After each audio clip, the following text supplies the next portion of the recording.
എല്ലാവർക്കും നമസ്കാരം. Humanistic and gestalt school of സൈക്കോളജിയിലെ പ്രീവിയസ് ഇയർ ക്വസ്റ്റ്യൻസ് ആണ് നമ്മളിപ്പോൾ നോക്കാൻ പോകുന്നത്. ആദ്യത്തെ ചോദ്യം, according to Maslow an individual can fulfil is. മാസ്ലോനെ സംബന്ധിച്ച് ഒരു വ്യക്തി ഫുൾഫിൽ ആകുന്നതിന് പറയുന്നത് എന്താണ്? Self concept, self esteem, self actualization, none of these. അപ്പോൾ സെൽഫ് ആക്ച്വലൈസേഷൻ ആണ് ഒരു വ്യക്തി ഫുൾഫിൽ ആകുന്നത്. ഓപ്ഷൻ സി ആണ് ഉത്തരം. അടുത്ത ചോദ്യം, a motivational theory comprising of human needs depicted as hierarchical levels is developed by. അപ്പോൾ മോട്ടിവേഷണൽ തിയറി ഒരു കൊണ്ടുവന്നത്, അതായത് ഒരു വ്യക്തികളുടെ ഹ്യൂമൻ നീഡ്സിനൊക്കെ അനുസരിച്ചിട്ട് ഒരു തിയറി കൊണ്ടുവന്നത്, അതിന് ഒരു ലെവലായിട്ട് കൊണ്ടുവന്നത് ആരാണ്? താഴെ പറയുന്നതിൽ ഓപ്ഷൻസ് വൈഗോസ്കി ഉണ്ട്, ഗാഗ്നെ ഉണ്ട്, പിയാഷെ ഉണ്ട്, മാസ്ലോ ഉണ്ട്. അപ്പം മാസ്ലോ ആണ് ഈ ഒരു മോട്ടിവേഷണൽ തിയറി മനുഷ്യൻ്റെ ആവശ്യങ്ങളൊക്കെ അനുസരിച്ച് അതിനൊക്കെ ബേസ് ചെയ്തിട്ടൊരു ലെവൽസ് കൊണ്ടുവന്നത്. ഫിസിയോളജിക്കൽ അങ്ങനെയൊക്കെ നമ്മുടെ സെൽഫ് ആക്ച്വലൈസേഷൻ വരെയുള്ള ലെവലാക്കി കാറ്റഗറൈസ് ചെയ്തത് എബ്രഹാം മാസ്ലോ ആണ്. ഓപ്ഷൻ ഡി ആണ് ഉത്തരം.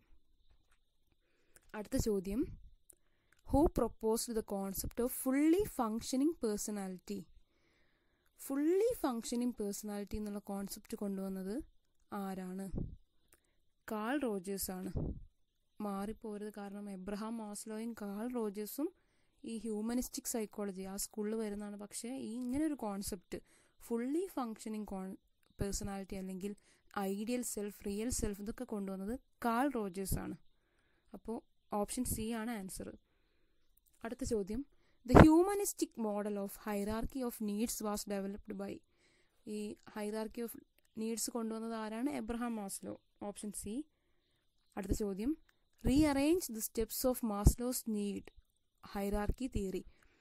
അപ്പോൾ നമ്മൾ 5 നീഡുകൾ പറഞ്ഞു. അപ്പോൾ അതിനെ റീഅറേഞ്ച് ചെയ്യാൻ, ഓർഡറിൽ എഴുതാനാണ്. അപ്പോൾ ഒന്നുകിൽ താഴേന്ന് മുകളിലോട്ടോ അല്ലെങ്കിൽ മുകളിൽ നിന്ന് താഴോട്ടോ ആയിരിക്കും ഓർഡർ. നമുക്ക് നോക്കാം. ഫസ്റ്റ് വരുന്നത് ഫിസിയോളജിക്കൽ നീഡ്, അത് ബി ആണ്. അപ്പോൾ ഒന്നുകിൽ ബി ഫസ്റ്റ് കൊടുക്കണം അല്ലെങ്കിൽ ബി ലാസ്റ്റ് കൊടുക്കണം. അപ്പോൾ ബി ലാസ്റ്റ് കൊടുത്തിരിക്കുന്ന ഓപ്ഷൻ ഡി ആണ്. അപ്പോൾ അവിടെയുള്ള ബാക്കി A, D, C, E, B ആ ഓർഡറിലാണോ എന്ന് നമുക്ക് നോക്കാം. അപ്പോഴാണത് കറക്റ്റായിട്ട് അറിയുള്ളൂ. അപ്പോൾ എന്തായാലും എ എന്ന് പറയുന്നത് സെൽഫ് ആക്ച്വലൈസേഷൻ. അപ്പോൾ മുകളിൽ നിന്ന് താഴോട്ടാണിത് പോയിരിക്കുന്നത്.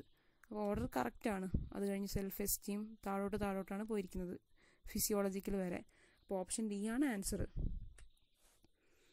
അടുത്ത ചോദ്യം, Abraham Maslow was basically Abraham Maslow എങ്ങനെയുള്ളൊരു വ്യക്തിയായിരുന്നു? ഹ്യൂമനിസ്റ്റിക് സ്കൂളാണ്. അദ്ദേഹം ഒരു ഹ്യൂമനിസ്റ്റാണ്, മനുഷ്യരിന് വേണ്ടി വാദിച്ച ആളാണ്, മാനവികതാവാദി, അങ്ങനെയാണ് മലയാളത്തിൽ പറയുന്നത്. ഓപ്ഷൻ സി ആണ് ഉത്തരം. അടുത്ത ചോദ്യം, the top most hierarchy in Maslow's hierarchy of needs. മാസ്ലോയുടെ മനുഷ്യൻ്റെ ആവശ്യങ്ങളുടെ ആ ഒരു ശ്രേണിയിൽ ഏറ്റവും ഉയർന്ന തലം ഏതാണ്? അപ്പോൾ ഇതിൽ ഓപ്ഷൻസ് സെൽഫ് ആക്ച്വലൈസേഷൻ ആണ് ഉത്തരം. ബാക്കി ഓപ്ഷൻസ് കൂടെ നോക്കാം. എസ്തെറ്റിക് നീഡ്സ് ഉണ്ട്, സേഫ്റ്റി നീഡ്സ്, ബയോളജിക്കൽ നീഡ്സ് ഒക്കെ ഉണ്ട്. എന്തായാലും ഇതിനെല്ലാം മുകളിൽ വരുന്നത് സെൽഫ് ആക്ച്വലൈസേഷൻ ആണ്. ഇനി ട്രാൻസെൻഡൻസ് മോട്ടീവ് ട്രാൻസെൻഡൻസ് ഒക്കെ വന്നത് അതിൻ്റെ ഒരു ലേറ്റസ്റ്റ് വേർഷനിലാണ്. ഇൻ കേസ് അതുണ്ടെങ്കിൽ അതാണ് ഏറ്റവും മുകളിൽ വരുന്നത്. ഇതെന്തായാലും 5 സ്റ്റെപ്പ് ആ മോഡലാണ്, ആ രീതിയിലാണ് ക്വസ്റ്റ്യൻ. ഇതിൽ മുകളിൽ വരുന്നത് സെൽഫ് ആക്ച്വലൈസേഷൻ ആണ്. അടുത്ത ചോദ്യം, according to Maslow the highest need an individual can fulfil is. അതായത് ഒരു വ്യക്തിക്ക് നേടിയെടുക്കാൻ അല്ലെങ്കിൽ സാക്ഷാത്കരിക്കാവുന്ന ഏറ്റവും ഉയർന്ന ഒരു ആവശ്യം, നീഡ് ഏതാണ്? ഇതിൻ്റെ ഉത്തരം സെൽഫ് ആക്ച്വലൈസേഷൻ ആണ്. അടുത്ത ചോദ്യം, the principle of teaching from whole to parts emerged from the basic psychological theory. അപ്പോൾ ഹോൾ ടു പാർട്ട്, അതായത് മുഴുവൻ, അതൊന്ന് പാർട്ടായിട്ട് പഠിക്കുന്നത്, ആ ഒരു സിസ്റ്റം അല്ലെങ്കിൽ ആ ഒരു പ്രിൻസിപ്പിൾ ഏത് സ്കൂളായി ബന്ധപ്പെട്ടതാണെന്ന്. അപ്പോൾ ഹോൾ ടു പാർട്ട് എന്ന് പറയുന്നത് ജസ്റ്റാൾട്ട് സൈക്കോളജിയാണ്. കാരണം അവരാണ് പറഞ്ഞത് നമ്മളൊരു കാര്യം പെർസീവ് ചെയ്യുമ്പോൾ ആദ്യം ഹോളായിട്ട് പെർസീവ് ചെയ്യും, എന്നിട്ടാണ് നമ്മളതിൻ്റെ പാർട്ടിലേക്ക് പോകുന്നത്. അപ്പോൾ ഓപ്ഷൻ എ ആണ് ഉത്തരം. അപ്പോൾ ഇതിൽ നമ്മൾ ഇമ്പോർട്ടൻ്റ് ആയിട്ട് വന്ന എല്ലാ ക്വസ്റ്റ്യൻസും, ഇവരുള്ള പ്രീവിയസ് ഇയർ എല്ലാ ക്വസ്റ്റ്യൻസും കവർ ചെയ്തു.